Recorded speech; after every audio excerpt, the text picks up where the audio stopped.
yang hadir ini, untuk kami boleh mewujud nyatakan apa yang Tuhan kehendaki. Kami boleh menjadi berkat, menjadi teladan dalam seluruh kehidupan kami Tuhan. Berkenan Tuhan, Roh-Mu berbicara atas setiap kami Tuhan. Bukakanlah setiap rahasia kebenaran-Mu Tuhan, sehingga pemberitaan pada kesempatan sore hari ini tidak berlalu begitu saja, tetapi benar-benar membuat kami diteguhkan, membuat kami terinspirasi, membuat kami semakin didorong untuk melakukan apa yang menjadi keinginan Tuhan. Dan nama Tuhan dipuji, ditinggikan. Pakailah hamba-Mu yang berbicara ini Tuhan, dan juga semua umat Tuhan. Kuduskan kami sekalian, curahkan hikmat-Mu atas kami. Kami siap dengar firman, mengucap syukur hanya di dalam nama Tuhan Yesus Kristus. Semua kita yang siap diberkati, sama-sama katakan amin. Baik, shalom. Shalom. Puji Tuhan, Bapak Ibu Saudara yang terkasih di dalam Tuhan Yesus Kristus. Terima kasih tentunya buat kesempatan yang terbaik saat sore hari ini saya diberi lagi waktu untuk berdiri di tempat ini berbagi berkat firman Tuhan. Tema yang ada di depan kita sekalian akan menjadi sorotan kita pada kesempatan diberkati ini. Jadilah teladan dalam keseharian. Saudara yang terkasih di dalam Tuhan Yesus Kristus, kalau kita membaca kitab suci, banyak sekali ayat-ayat yang mengajak kita semua untuk menjadi orang Kristen yang menjadi teladan, saudara. Ayat-ayat secara eksplisit bahkan secara implisit itu banyak sekali di dalam Alkitab kita. Dan saudara, di antaranya misalnya kalau kita baca di dalam kitab 2 Timotius pasal yang keempat ayat yang ke-12, ya, Rasul Paulus memberitahu kepada Timotius anak rohaninya supaya dia menjadi teladan, baik di dalam perkataan, baik di dalam tingkah laku, baik di dalam kesucian hidupnya. Ya, saudara, diminta oleh Rasul Paulus supaya bisa menjadi teladan. Di bagian-bagian lain juga kita menemukan ayat-ayat seperti yang Yesus minta juga kepada kita sekalian untuk kita boleh menjadi orang Kristen atau anak-anak Tuhan yang menjadi berkat, menjadi teladan. Misalnya dalam Matius pasal yang kelima ayat yang ke-14, 15, 16 ya. Tadi 1 Timotius 4 bukan 2, 1 Timotius 4 ayat 12 ya. Lalu kemudian Matius 5 ayat 14, 15, 16 itu juga secara eksplisit dikatakan di sana bagaimana kita harus menjadi garam dan terang dunia. Kata garam dan terang dunia itu kalau diartikan secara jelas, maka itu artinya kita jadi teladan, jadi berkat di tengah-tengah hidup ini. Nah, saudara yang terkasih di dalam Tuhan Yesus Kristus, hari ini kita semua sudah dengar itu perintah-perintah untuk jadi teladan. Tetapi tentu kita mau mempelajari dalam lebih ruang lingkup yang lebih sempit, apa saja bentuk keteladanan yang Tuhan minta untuk kita wujud nyatakan di dalam hidup kita. Apa saja bentuk keteladanan yang Alkitab bicarakan kepada kita. Ini saudara dan saya, kita diajak untuk memperhatikan kitab Roma pasal yang ke-12 ini, ayat yang ke-9 sampai dengan ayat yang ke-21. Saudara yang terkasih di dalam Tuhan, meskipun ayat-ayat ini panjang, tapi saya ajak kita untuk membacakannya supaya ini juga boleh menjadi sesuatu yang mengingatkan kita. Saya terlebih dahulu ayat yang ganjil dan diikuti oleh Bapak Ibu Saudara ayat yang genap, Roma 12. Hendaklah kasih itu jangan pura-pura, jauhilah yang jahat dan lakukanlah yang baik.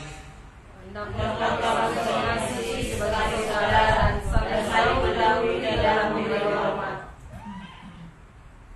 Janganlah hendaknya kerajinanmu kendor, biarlah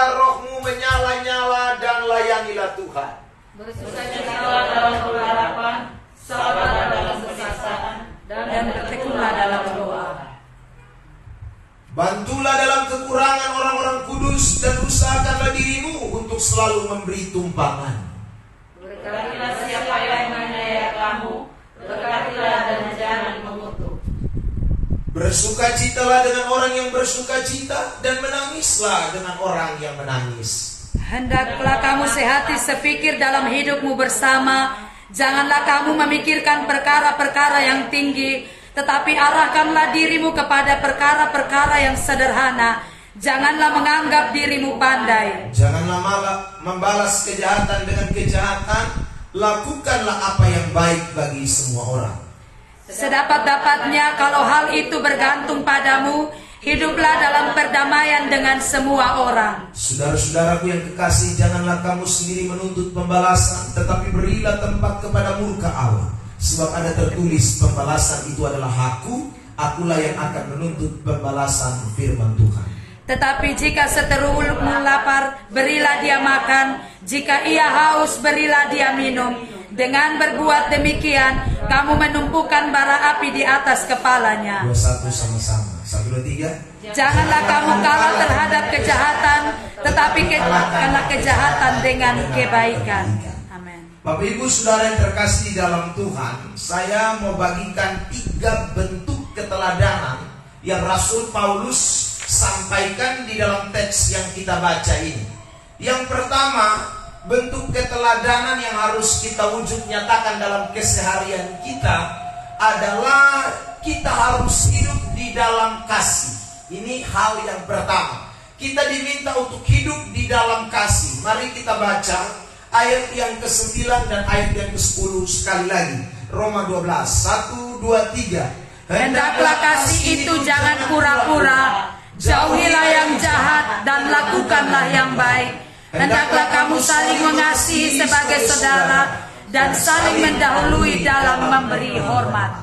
Jadi saudara, ini yang harus kita wujud nyatakan di dalam kehidupan kita setiap hari.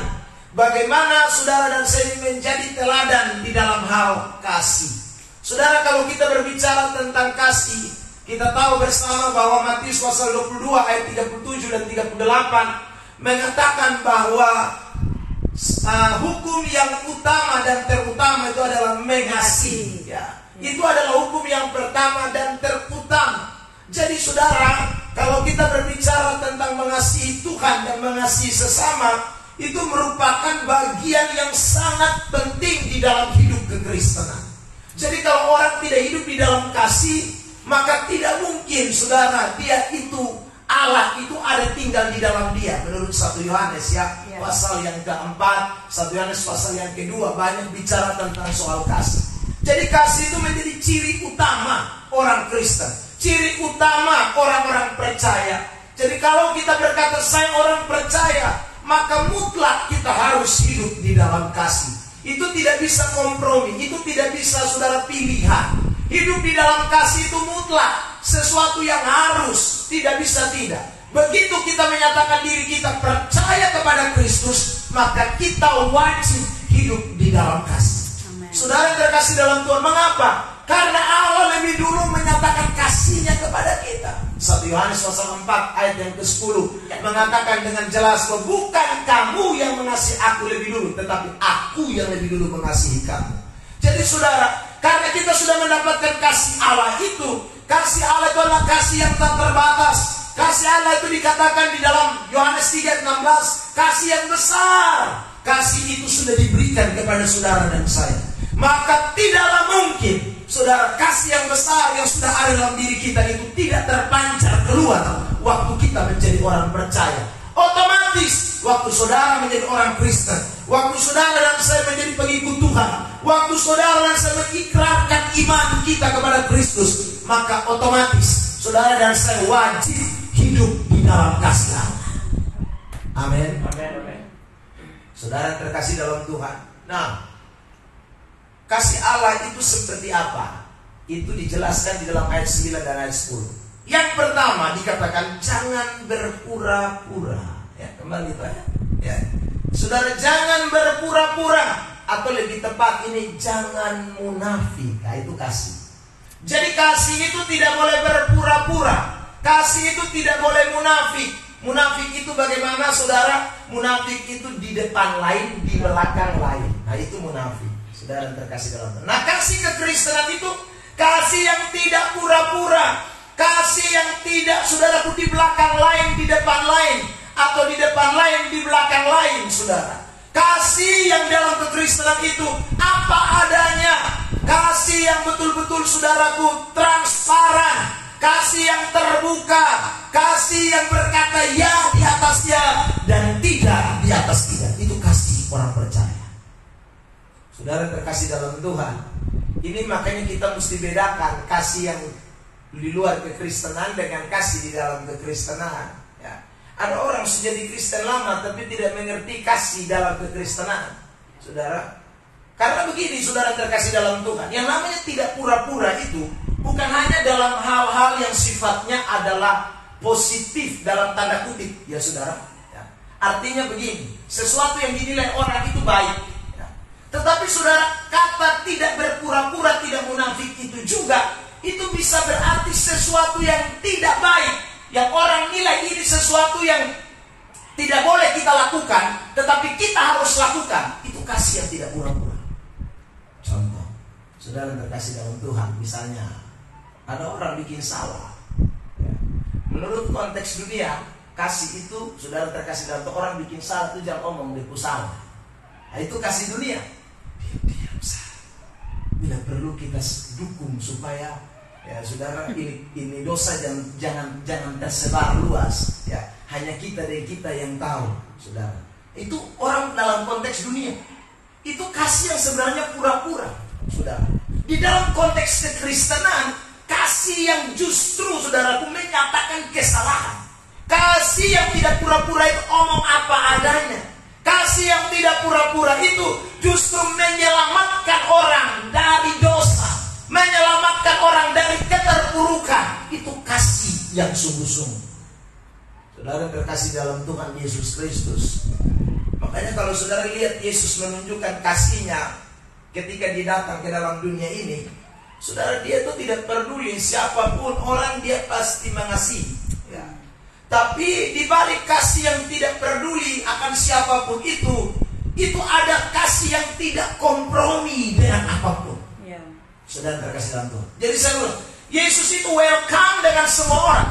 Yesus itu mau terima semua orang. Yesus itu mau saudara semua orang datang kepada dia. Tetapi saya ulang, meskipun dia welcome, dia terbuka, dia tidak tertutup dengan siapapun, tetapi dia tidak pernah berkompromi dengan yang namanya dosa. Dia tidak pernah berkompromi dengan kesalahan. Dia tidak pernah berkompromi dengan yang namanya kejahatan. Itu kasih. Saudara terkasih dalam Tuhan. Makanya saya heran kalau ada istri, dia pun suami minta rokok, ya, dia terus kasih juga ke saya, dia laki ya, itu bukan saya. Ya, saudara, Anda beli rokok kas laki, itu bukan saya. Saudara terkasih dalam Tuhan. Justru kalau engkau sayang suamimu, engkau ingatkan Bapak, ini uang dong dari Tuhan. Jangan potong pakai untuk sonde-sonde Bapak. Bapak, Mama ini sayang Bapak. Bapak, Mama sonde mau kalau Bapak kena kanker paru-paru. Omong begitu, itu justru Anda sayang. Saudara terkasih dalam Tuhan. Daripada Anda justru dukung dia. Bapak, Mama siap sini 2 slot untuk 1 bulan punya. Ini lebih parah, saudara terkasih dalam Tuhan. Itu justru Anda tidak mengasihi. Meskipun kelihatannya Anda menunjukkan rasa simpati, perhatian kepada suamimu, tapi sebenarnya Anda tidak sayang. Anda tidak menunjukkan kasih, itu pura-pura dia pun. Saudara, itu yang namanya kasih pura-pura, kasih kemunafikan. Saudara terkasih dalam Tuhan. Tahu-tahu teman satu gereja suka selingkuh, kita tahu persis. Kita pergi makan bakso, kita dapat lihat dia. Tapi teman, satu gereja kita perasaan ngomong di depan istri, nanti rumah tangga dong bakal lay gara-gara bet. Justru kita tidak mengasihi. Saudara terkasih dalam Tuhan, itu kita tidak mengasihi. Yang betul itu ketika kita lihat saudara terkasih, tegur dia pertama, kedua kasih ingat dia kasih tahu ke istri. Saudara terkasih, entah nanti dia bilang beto sama anggap lu kawan lain, beto sama mau jadi teman satu gereja, itu urusan nomor 2. Kasih menegur, kasih itu menyatakan kesalahan, kasih itu tidak pura-pura. Itu kasih orang Kristen. Amin. Bilang sampai kiri kanan, bisa kok. Itu saudara yang terkasih dalam Tuhan. Soalnya kalau kamu tidak hidup dalam kasih, itu yang kita mesti lakukan, jadi teladan, saudara. Itu yang kita mesti lakukan dalam potong hidup setiap hari. Saudara terkasih dalam Tuhan, itu yang kita mesti kerjakan. Nah, itu kasih yang tidak pura-pura. Saudara, yang kedua, kasih yang tidak pura-pura itu diwujud nyatakan. Saya langsung perhatikan ayat yang ke-10 itu ya. Dikatakan, hendaklah kamu saling mengasihi sebagai saudara dan saling mendahului dalam memberi hormat. Orang yang menunjukkan kasih satu, dia tidak pura-pura, itu kontras dengan tadi, ya, jauhilah yang jahat dan lakukanlah yang baik, yang saya sudah jelaskan itu ya. Jadi kasih yang sungguh-sungguh, yang tidak munafik itu, dia katakan ya di atas ya, yang baik dia katakan baik, jahat dia katakan jahat. Itu kasih yang sungguh-sungguh. Itu kasih yang tidak pura-pura. Yang kedua, kasih yang tidak pura, kasih yang sungguh-sungguh yang kita mau terapkan itu adalah dikatakan dalam ayat, saling mengasihi dan saling mendahului dalam memberi hormat. Kata saling, saudara, itu menunjukkan bahwa tidak ada yang baku tunggu. Kasih itu saling. Saling itu berarti saudara selalu, orang tua bilang sonde baku tunggu. Nah, Kristen ini kadang-kadang kasih itu baku tunggu. Saudara terkasih, kalau dia traktir beli bakso, dia traktir balas. Nah, itu namanya tunggu. Ya, saudara. Kalau dia salom beta, dia salom dia. Kalau dia belum datang minta maaf di beta, dia akan minta maaf di dia. Itu bukan saling. Saling mendahului dalam memberi hormat, saling mengasihi. Saudara terkasih dalam Tuhan. Jadi kasih kekristenan itu begitu, saudara terkasih dalam Tuhan ya. Kita harus memahami ini. Jadi kita tidak boleh menunggu orang lain bertindak terhadap kita dulu baru kita bertindak terhadap orang lain. Tetapi kita mulai melakukannya itu, saudaraku, kita mulai mengerjakannya itu, kita mulai mempraktekannya itu di dalam kehidupan kita, itu kasih. Amen. Saudara terkasih dalam Tuhan. Tadi saya bicara dalam ruang lingkup yang lebih kecil, dalam rumah tangga. Begitu. Jangan tunggu istri mengasihi suami, baru suami mengasihi istri. Atau sebaliknya, saudara terkasih, kita mesti saling mengasihi satu dengan yang lain. Kita mesti memberi kasih kita, saudara, memberi cinta kita, memberi hormat kita. Itu kata firman Allah. Nah, kalau kita wujud nyatakan ini dalam ketempung hidup setiap hari, atau ini jadi teladan, saudara. Tapi saya ulang, dalam fakta ini banyak orang sudah bisa lakukan ini ya. Kenapa? Saudara, karena gengsi ya. Ada lokobeli di umur dari diam. Senior. Saudara terkasih, akhirnya kita sudah bisa lakukan. Waktu potong sudah lakukan, orang justru mencela kekristenan kita. Orang justru melihat saudara kekristenan kita itu justru bilang putar balik dong, ngomong kasih. Apa dong sudah nyatakan itu kasih? Ya saudara, ya karena memang kita tidak mendahului dalam memberi hormat. Kita tidak justru menunjukkan lebih duluan, saudara, cara mengasihi itu seperti apa. Ya, itu akan membuat kita tidak bisa jadi teladan, jadi berkat. Makanya saudara, hari ini saya ulang lagi nih, kebenaran. Kalau saudara dan saya mau hidup sungguh-sungguh jadi berkat, hiduplah dalam kasih. Satu, ingat, tidak pura-pura ya, saudara. Meskipun waktu kita omong yang jahat, kita nyatakan yang jahat, orang ada yang tidak suka kita, tapi ada kelompok orang yang suka kita. Orang yang tidak suka tuh nanti dia menyesal suatu saat. Betul. Ya sudah. Sekarang dia tidak suka, tapi nanti lama-lama, nanti sudah dia, betul itu satu omong memang baik. Sudah. Nanti dia baru ingat itu. Ya. Tapi kita sudah nyatakan lebih dulu. Kita membuktikan bahwa kita hidup di dalam kasih. Sudah kasih dan ulang. Yang kedua ingat, saling. Tiap hari ingat kata saling. Ya. Saling mengasihi, saling mendahului, memberi hormat. Itu artinya saya punya tanggung jawab, saudara punya tanggung jawab, kita sama-sama punya tanggung jawab. Kalau hari ini suami istri dengar, berarti dua-dua mesti saling, jangan tunggu yang lain. Saudara, ya, kita mesti memahami kebenaran, maka hidup kita pasti akan jadi teladan bagi banyak orang. Tepuk tangan terbaik untuk Yesus Kristus.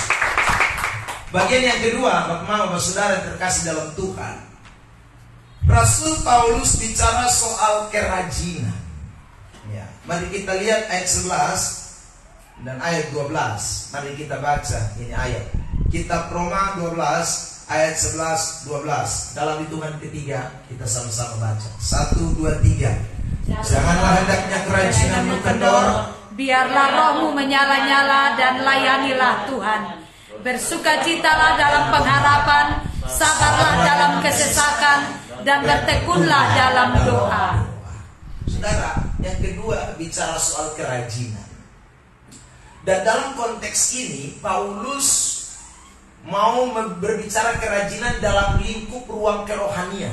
Ya saudara, ini dia tidak bicara dalam bentuk sekuler, tapi dia mau bawa kita dalam hal kerohanian, hidup dalam kasih. 1, 2, dia mau ngajak kita untuk rajin dalam soal kerohanian. Nah saudara, apa saja yang Rasul Paulus bicarakan soal kerajinan secara rohani itu? Yang pertama, Rasul Paulus tunjukkan dengan pernyataan roh menyala-nyala dan layanilah Tuhan. Saudara. Jadi orang Kristen itu yang menunjukkan keteladanan dalam hidupnya, saudara, itu kalau dia menunjukkan kerajinan dalam hal apa? Dalam melayani Tuhan. Rohnya menyala-nyala dalam melayani Tuhan. Saudara terkasih dalam Tuhan. Kenapa demikian? Karena satu tujuan kita, saudara. Waktu kita jadi teladan itu untuk apa? Bukan supaya orang puji kita. Ya, nama Tuhan dipermuliakan. Tapi waktu kita jadi teladan, kita rindu orang kenal Yesus. Amen. Waktu kita, saudaraku, jadi teladan, kita rindu orang semakin mengagungkan Yesus, memuliakan Yesus. Makanya di bagian kedua ini Rasul Paulus membawa kita, kalau kau hidup di dalam kasih, jangan lupa roh menyala-nyala di dalam Tuhan, supaya ketika orang lihat kasih Allah di dalam diri kamu, lalu mereka kemudian lihat siapa ini orang. Oh ternyata ini orang ini adalah orang yang melayani Tuhan dengan spirit, dengan gairah, dengan passion, semangat yang luar biasa. Ternyata yang bikin dia bisa hidup di dalam kasih bukan dia, ada Tuhan yang dia layani, yang membuat dia bisa hidup di dalam kasih. Amin. Amin. Tapi kalau saudara, kan di luar sana kan ada banyak orang bisa menunjukkan kasih juga, tapi dia tidak melayani Tuhan. Ya. Sehingga mungkin orang bisa balas kebaikan kasih itu, saudara, tapi hanya dia yang dimuliakan. Tuhan tidak dimuliakan. Tuhan tidak menjadi sesuatu yang saudara terpancar keluar. Makanya saudara, orang Kristen yang hidup di dalam kasih, dia mesti punya roh yang menyala-nyala di dalam Tuhan. Karena saudara, kasih Allah dengan Roh Kudus itu dicurahkan sama-sama di dalam diri kita. Lihat ya, Roma pasal 5 ayat 5. Kitab Roma pasal yang kelima ayat 5 ya. Saya minta jemaat membaca ayat ini ya. Roma pasal 5 ayat 5. 1, 2, 3. Dan pengharapan tidak mengecewakan, karena kasih Allah telah dicurahkan di dalam hati kita oleh Roh Kudus yang telah dikaruniakan kepada kita. Jadi kasih Allah dan Roh Kudus itu dicurahkan di dalam hati kita. Makanya orang kalau punya kasih kepada Allah, pasti dia punya spirit, punya roh yang menyala-nyala untuk Tuhan. Dia pasti punya roh semangat untuk melayani Tuhan. Saudara yang terkasih dalam Tuhan ya. Karena itu kerajinan saudara di dalam Tuhan itu tiap hari mesti tambah luar biasa. Semangat di dalam Tuhan itu sampai boleh kendor ya. semangat untuk melayani Tuhan itu mesti seiring dengan kasih yang kita terapkan di dalam dunia ini. Makanya tadi saya mulai dengan Matius 22 ayat 37-38 ya saudara. Karena kalau kita mengasihi Tuhan maka kita mengasihi sesama. Jadi mana mungkin saudara mengasihi sesama tanpa mengasihi Tuhan? Itu tidak bisa. Makanya saudara terkasih dalam Tuhan, wujud nyatanya kita mesti rajin dalam Tuhan, melayani Tuhan dengan penuh semangat, dengan spirit roh yang menyala-nyala di dalam Tuhan. Itu orang yang saudara sungguh-sungguh menjadi berkat, menjadi teladan dalam kesehariannya. Saudara terkasih dalam Tuhan, orang yang punya roh menyala-nyala dalam melayani Tuhan. Kemudian Rasul Paulus menekankan di ayat yang ke-12 itu, saudara, dikatakan bahwa dia bersuka cita dalam pengharapan, sabar dalam kesesakan, dan bertekun dalam doa. Saudara, sebenarnya secara implisit kalimat ini, kalimat yang saya baca dalam ayat 12 ini juga mendukung ayat yang ke-11 itu. Maksudnya begini, ayat yang ke-12 itu menjelaskan soal tantangan, ujian yang dihadapi oleh orang-orang yang melayani Tuhan. Tapi orang-orang yang melayani Tuhan, yang punya kerajinan, punya semangat roh yang menyala-nyala itu, meskipun di tengah-tengah tantangan, dia bersuka cita karena ada pengharapan. Orang-orang yang melayani Tuhan dengan spirit roh yang menyala-nyala itu, meskipun di tengah tantangan, dia sabar dan dia tetap bertekun di dalam doa. Karena dia adalah orang yang sekali lagi punya roh, spirit yang menyala-nyala di dalam Tuhan. Ada amin? Amin. Saudara terkasih dalam Tuhan. Makanya orang Kristen pasti jadi berkat, jadi teladan.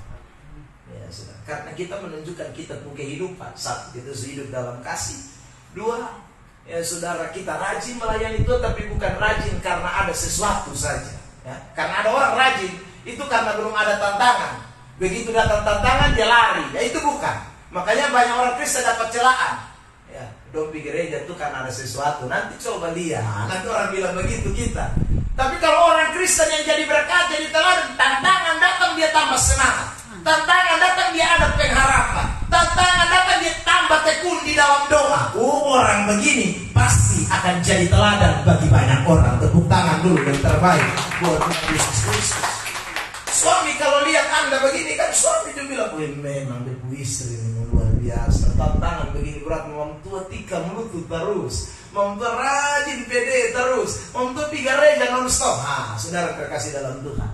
Tapi kalau kita tunjukkan kita pun kendor, saudara, waduh, kita semangat hanya api-api menyala waktu kita dapat berkat banyak, itu kita tidak bisa jadi berkat. Tetangga kita juga sorot kita semua, saudara. Hidup kekristenan ini sekali lagi mesti kita buktikan. Tapi kalau kita sungguh-sungguh ada dalam Tuhan, orang akan lihat, benar, dong ada tantangan, tapi dong lari hanya di Tuhan sah. Ya. Dong ada masalah, tapi dong lari hanya Tuhan. Tuhan dong setia dengan Tuhan, luar biasa. Ada Kristus yang dimuliakan lewat kehidupan kita sekalian. Nah karena itu saudara yang terkasih dalam Tuhan, jangan lupa sekali lagi, kalau kita mau jadi teladan di tengah-tengah kehidupan keseharian kita, selain kita hidup di dalam kasih, kerajinan kita dengan Tuhan itu tidak boleh pasang surut. Roh kita untuk Tuhan itu harus terus menyala-nyala. Layani Tuhan dengan apa yang Tuhan percayakan kepada kita. Talenta-talenta kasih karunia yang Tuhan beri kepada kita, persembahkanlah untuk Tuhan, saudara. Maka sekali lagi hidupmu pasti akan jadi berkat bagi banyak orang. Bukan terbaik buat Tuhan Yesus Kristus. Yang ketiga, saudara yang terkasih dalam Tuhan, bentuk keteladanan yang Alkitab sampaikan kepada kita adalah, saudaraku, bagaimana kita membangun sebuah relasi, ya, relasi, hubungan itu menjadi penting karena kita ini makhluk sosial. Saudara yang terkasih dalam Tuhan, jangan lupa manusia itu diciptakan beda dengan semua ciptaan yang lain. Karena manusia itu adalah makhluk sosial, makhluk yang membangun relasi, hubungan dengan saudaraku manusia yang lain. Itu kehidupan kekristenan. Makanya saudaraku, di dalam ayat yang ke-13 ya, sampai dengan ayat yang ke-21, kita menemukan Rasul Paulus bicara tentang bagaimana membangun relasi dengan sesama, Ya saudara, kita perhatikan, saudara yang terkasih di dalam Tuhan, ayat yang ke-13 mulai. Bantulah dalam kekurangan orang-orang kudus, dan usahakanlah dirimu untuk selalu memberi tumpangan. Nah, ini bicara soal membangun relasi. Orang Kristen, anak-anak Tuhan, dia harus melakukan bagian ini.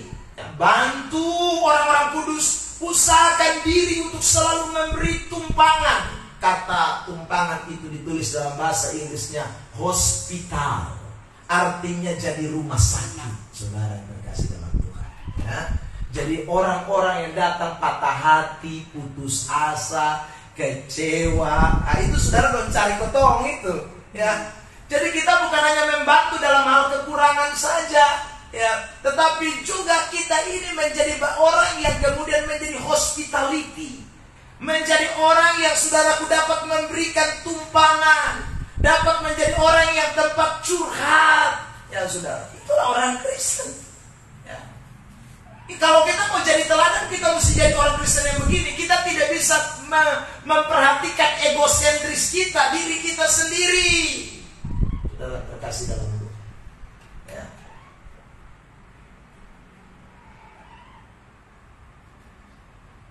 Banyak orang Kristen ini hanya perhatikan diri sendiri. Tuhan tidak inginkan itu, ya. Tuhan mau kita bantu orang-orang kudus, apalagi orang-orang kudus.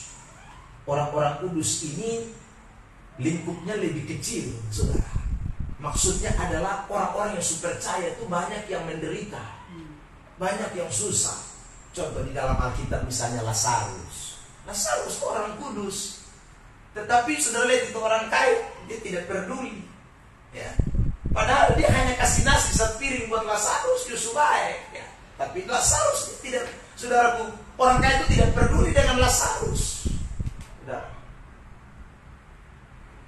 Dia hanya pikir dia punya kesenangan sendiri, dia hanya pikir dia punya sukacita sendiri. Dia lupa ada orang lain yang Tuhan tempatkan di sisinya. Itu orang kudus, bukan orang sembarangan.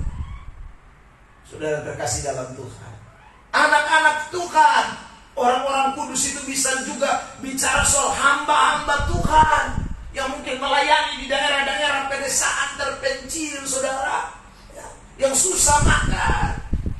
Saya pernah dapat kesaksian dari seorang pendeta, ya, ibu-ibu dia, saudara. Dia bilang, saya pernah puasa terpaksa, Pak. Kenapa puasa terpaksa? Habis beras tidak ada, uang tidak ada. Mau ke mana lagi? Ya, terpaksa sudah puasa. Kalau tidak kepengen puasa, tapi puasa terpaksa. Ya, itu berarti mereka orang-orang kudus, tapi mereka mengalami kekurangan. Siapa yang pergi lihat mereka? Saudara. Nah, hari ini kita semua mesti ingat baik-baik. Bantulah orang-orang kudus yang sedang mengalami kekurangan. Sudahkah kita mulai berpikir tentang orang-orang yang lagi membutuhkan tumpangan? Sudah. Kita bisa pakai pakaian gonta-ganti. Saya baru pulang dari Mataru sana, Alor Selatan. Orang di sana, kasihan. Makan ada, tapi pakaian susah. Ya, sudah. Waktu pulang kami dalam perjalanan, kami bilang kita pulang, kita kumpul, kita pakaian banyak-banyak. Sampai kita sulit, kita bingung sendiri di lemari mau pakai apa yang ada. Ya, terus, betul. Ya. Sementara orang di sana dan bingung mau pakai apa. Pakai apa? Kita sudah ada tapi kita bingung. Ya, mereka bingung karena tidak ada. Dan terkasih dalam Tuhan. Ya. Tapi adakah orang yang mau memperhatikan? Selalu. Makanya hari ini saudara jadilah teladan. Mulai pikir. Ada banyak orang kudus yang butuhkan uluran tangan. Ada banyak orang kudus, saudaraku, di luar sana yang butuhkan uluran tangan kita. Adakah kita punya mau membangun relasi hubungan? Saya selalu berikan kesaksian tentang bagaimana gereja di Maulium sana yang tinggalkan kekristenan. Ya kemungkinan juga karena kita orang Kristen angkuh, sombong, ya. Kita tidak perhatikan, dosa susah setengah mati. Ya, saudara terkasih dalam Tuhan. Saya dengar ada orang bikin sumur-sumur bor, ya saudara. Saya tidak minta untuk satu gereja. Sudah terkasih dalam Tuhan. Saya dengar begitu ini gereja dari Jakarta bilang bisa bikin sumur bor. Saya kontak, saudara. Saya kirim, saya tidak tahu dia punya nomor apa yang saya lihat cuma di internet. Saya kirim pesan. Saya minta tolong, ini daerah ini kekurangan air. Kalau kamu bisa bikin sumur bor di Tambalet, coba itu daerah juga toh, saudara. Karena mereka membutuhkan. Saudara terkasih dalam Tuhan. Hari ini kita semua dengar firman. Kalau saudara orang Kristen, sungguh-sungguh Kristen, ya. Yesus pernah beri perumpamaan tentang orang Samaria. Sudah lihat? Ya. Ada imam-imam turun dari sana. Oh, dong sontoy memang. Padahal orang imam-imam semua itu orang-orang punya uang, saudara. Tapi dong lihat orang yang lagi di pinggir jalan mau kasih tinggal. Ya. Tapi orang Samaria itu lebih murah hati, lebih baik daripada orang-orang yang disebut agamawi itu, saudara. Itu yang sedang terjadi juga di Mauleu sana. Karena dong lihat orang Kristen, tapi orang Kristen tidak perhatikan, saudara. Datanglah orang Samaria yang lebih perhatikan. Dan dong ikut orang Samaria sudah mau bilang apa?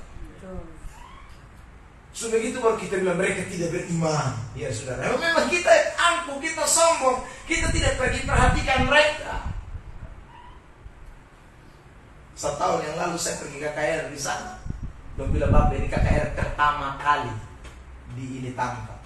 Saudara, selama ini sudah pernah ada orang yang datang muhe KKR di sini, tidak ada. Saudara terkasih dalam Tuhan, mari kita hidup sebagai manusia yang punya relasi. Relasi itu diwujud nyatakan dengan cara apa? Bantulah orang lain dengan apa yang Tuhan berikan kepada kita. Lakukan itu, saudara. Terutama sekali lagi bagi orang-orang kudus. Maksudnya adalah orang-orang Kristen, anak-anak Tuhan ya, yang ada di berbagai tempat, yang sedang menghadapi penderitaan, saudara, yang sedang menghadapi kecaman oleh karena berbagai hal. Bantulah mereka, bukan hanya di dalam doa, tapi tindakan nyata itu menjadi penting. Amin.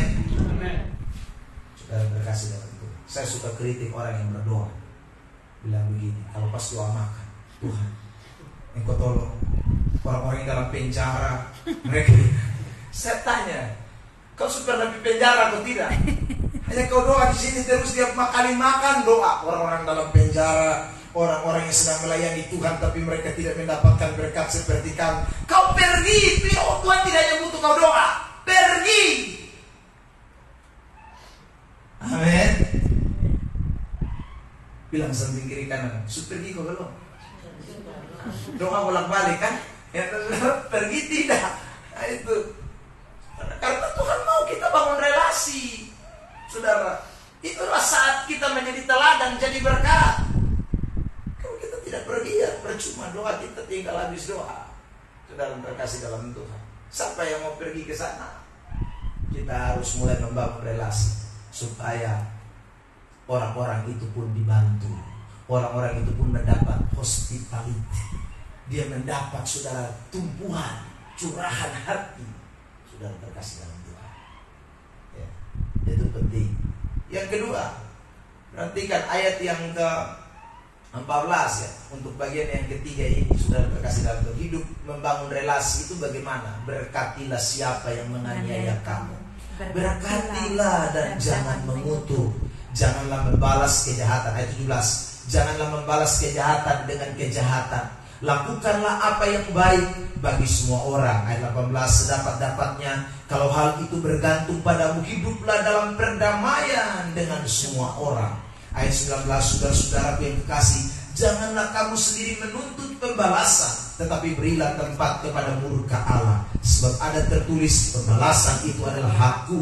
Akulah yang akan menuntut pembalasan, firman Tuhan. Lalu ayat 21, janganlah kamu kalah terhadap kejahatan, tetapi kalahkanlah kejahatan dengan kebaikan.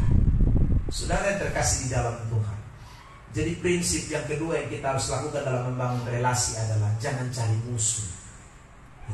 Tiap hari pikir, jangan cari musuh, cari kawan. Saudara yang terkasih dalam Tuhan ya. Kalau kita cari musuh, pasti kita tidak akan balas kebaikan dengan kebaikan. Kita akan balas kejahatan karena kita anggap musuh.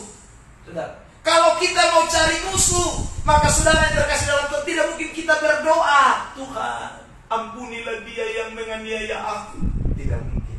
Kita tidak mungkin bilang, Tuhan, meskipun dia fitnah saya, tapi Tuhan berkati dia. Tidak mungkin. Kalau saudara cari musuh, doa saudara akan berbeda. Tuhan, kenapa ini manusia masih hidup di mulut pengalaman? Pasti itu. Kalau saudara cari musuh, kalau saudara cari musuh, saudara akan bilang, Tuhan, saya ini bisa memuntah. Kalau bisa patah di leher, kaki, kecelakaan cepat, ya itu makin kita berdoa. Karena kita cari musuh. Orang membangun relasi, dia tidak akan balas kejahatan dengan kejahatan. Orang membangun relasi, dia akan mencari kawan. Karena dia mencari kawan, doanya memberkati. Doanya, saudara, bukan mengutuk. Maka saya selalu bilang begini, saudara, ada banyak dukun rohani, suami rohani hari ini. Siapa itu suami rohani dan dukun rohani? Yang bawa nasar tapi untuk orang lain celaka. Tapi sebungkus nasar dari rumah dia lihat. Tuhan 2 minggu sudah lewat. Itu suami gitu. Saudara, kita tidak boleh jadi Kristen begitu. Saudara terkasih dalam Tuhan, kita kan orang Kristen berdoa seperti ini. Pembalasan Tuhan. Amin.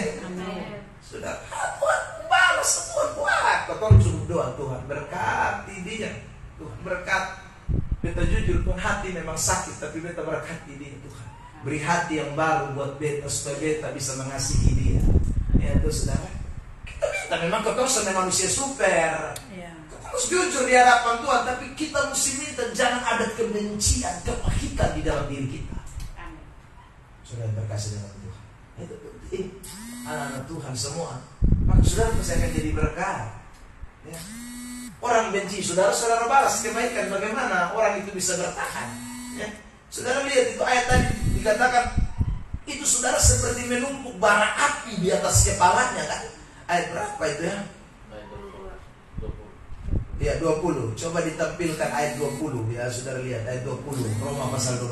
Tetapi jika serumu lapar, berilah dia makan. Jika ia haus, beri dia minum. Dengan berbuat demikian kamu menumpukan bara api di atas kepalanya. Oh, saudara terkasih dalam Tuhan. Ini orang dia bikin jahat kita bikin baik dia. Wih, dia soalnya kepala panas ya.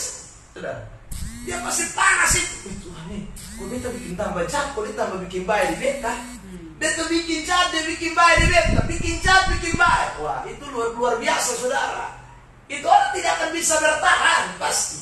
Itu seperti bara api di atas kepala. Saudara, malam dia tidur, dia tidak nyenyak. Karena dia jengkel saudara, tapi saudara bikin baik terus di dia. Saudara terkasih dalam Tuhan, itu orang Kristen. Jadi kalau kita mau membangun sebuah hubungan relasi, kita akan jadi teladan. Karena kita tidak pernah cari lawan, kita selalu cari kawan. Amin. Amin. Amin. Saudara terkasih dalam Tuhan, ya, itu penting. Saya heran kalau sekarang orang-orang Kristen ini ya, saudara, antara satu gereja dan gereja lain bermusuh. Aduh, kasihan ya. Saudara, itu menjadi apa kalau begitu? Justru harus saling mengasihi. Kamu harusnya sama-sama membangun, saudaraku, jaringan yang lebih baik lagi. Bagaimana dunia bisa lihat kalau kita sendiri di dalam tidak saling berkawan tapi saling bermusuh? Saudara terkasih dalam Tuhan, kita harus saling berkawan, saling membantu, saling menolong, saudara. Itu yang ketiga, saudaraku, bagaimana kita bisa membangun sebuah relasi? Kalau saudara mau membangun sebuah relasi, itu penting sekali adanya simpati dan empati. Itu penting, saudara. Orang Kristen itu mesti punya simpati dan empati. Mari kita lihat teks ayat firman Tuhan ini ya, saudara. Ayat yang ke 15, 16 saya bacakan buat kita. Ayat 15, bersukacitalah dengan orang yang bersukacita, dan menangislah dengan orang yang menangis. Hendaklah kamu sehati sepikir dalam hidupmu bersama. Janganlah kamu memikirkan perkara-perkara yang tinggi, tetapi arahkanlah dirimu kepada perkara-perkara yang sederhana. Janganlah menganggap dirimu pandai.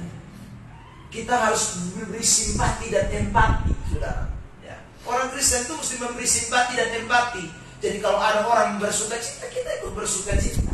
Ada orang menangis, kita juga mesti ikut menangis, saudara.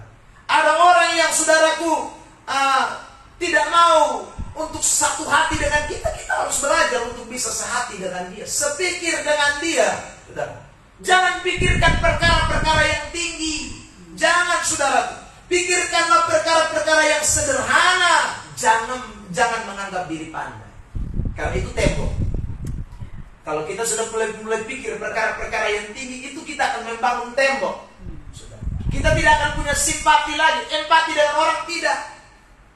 Makanya saudara, mungkin saudara pernah dengar kisah seorang India, ya, yang namanya Mahatma Gandhi. Saudara terkasih dalam Tuhan, itu Mahatma Gandhi itu sebenarnya seorang yang suka sekali dengan kekristenan. Bahkan dia cinta Alkitab, saudara. Dia suka dengan ajaran Yesus. Tapi ketika dia lihat orang Kristen, dia tidak suka.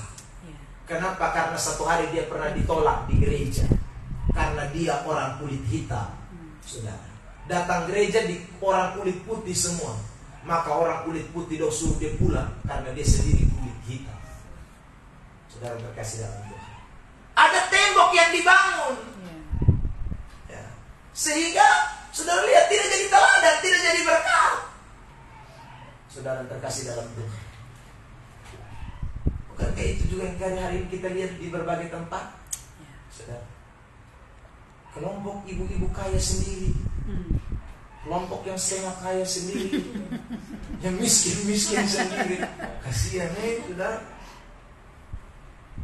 Nah, kekristenan model kayak begini ya susah, saudara. Ya, jangan kita berpikir terlalu tinggi, sederhana. Kalau saudara berpikir sederhana, saudara bisa ada di semua tempat. Di orang miskin saudara ada, di orang kaya saudara ada. Saudara terkasih dalam Tuhan, karena kita apa adanya. Saudara terkasih, itu yang namanya simpati dan empati. Jadi kita harus punya simpati.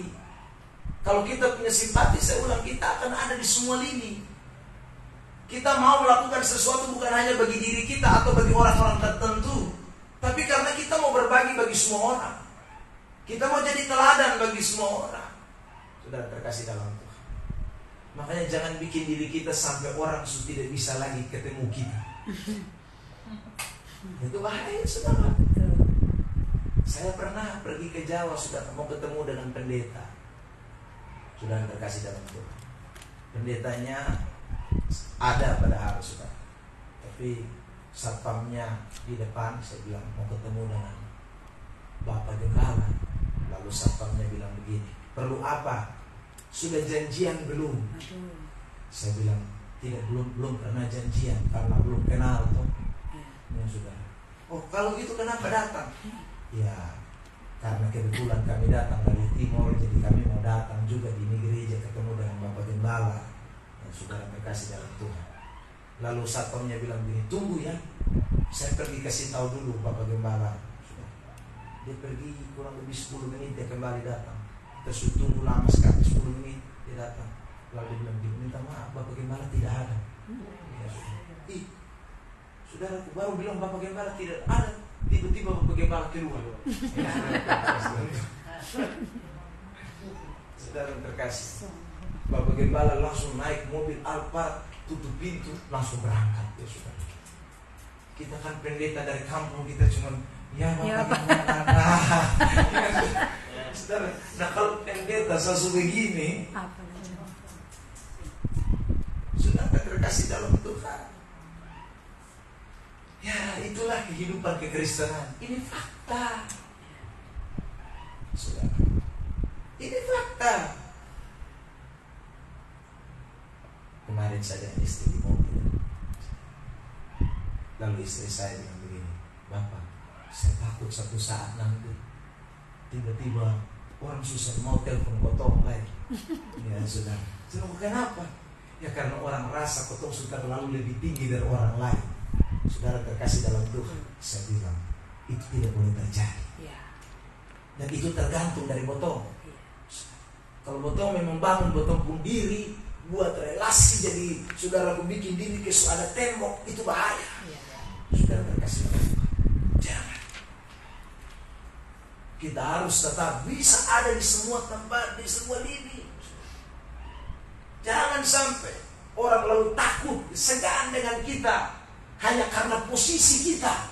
Tidak boleh.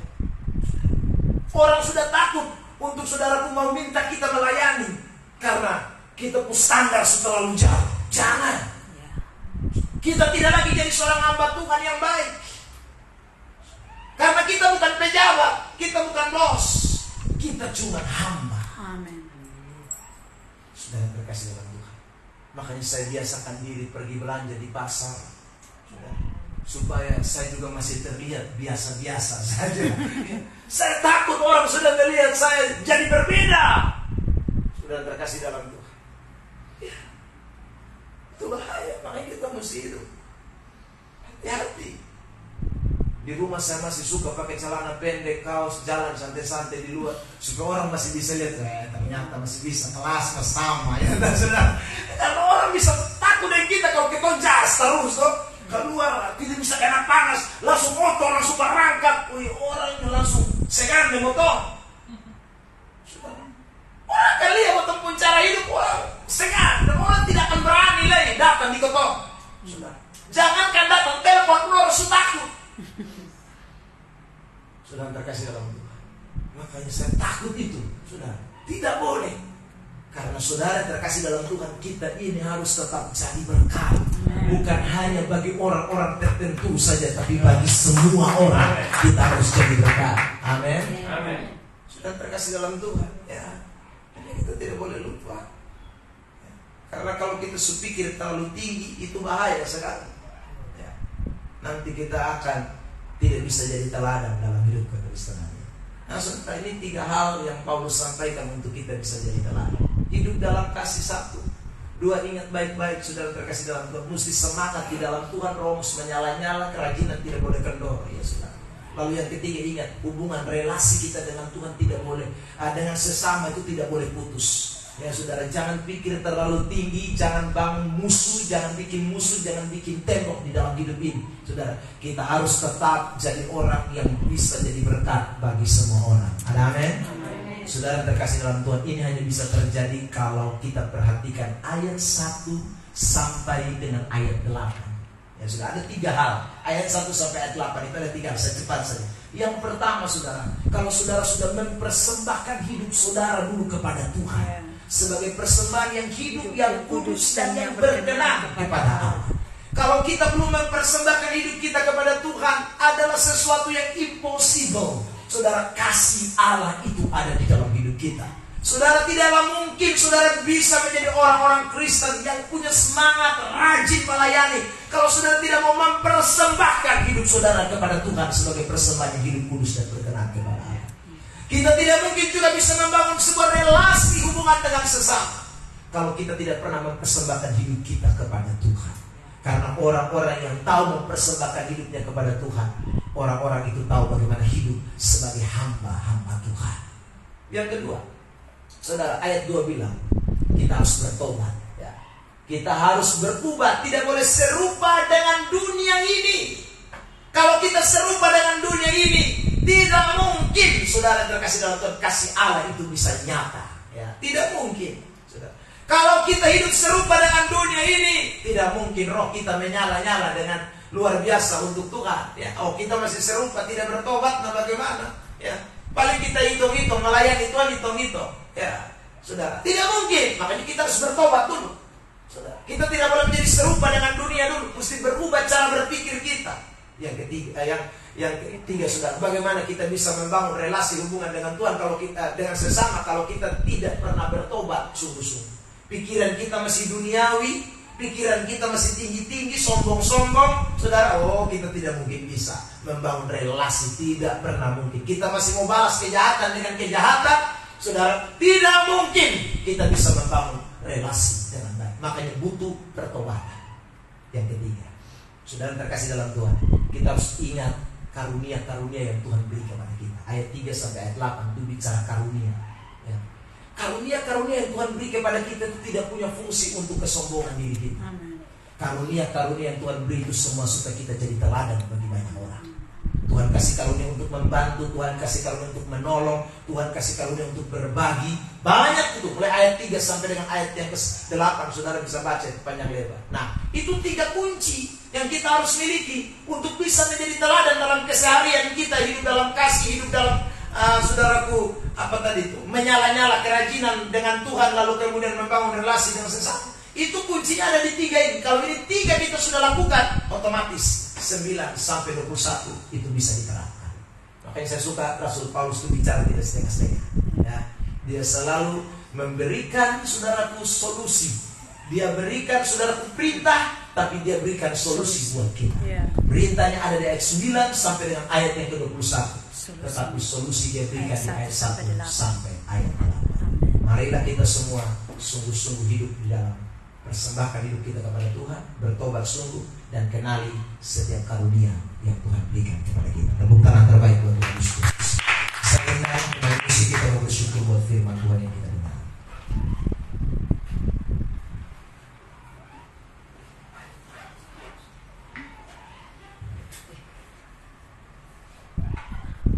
Terima kasih. Engkau luar biasa.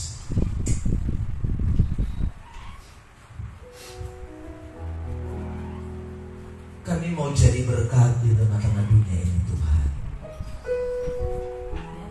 Karena Tuhan panggil kami untuk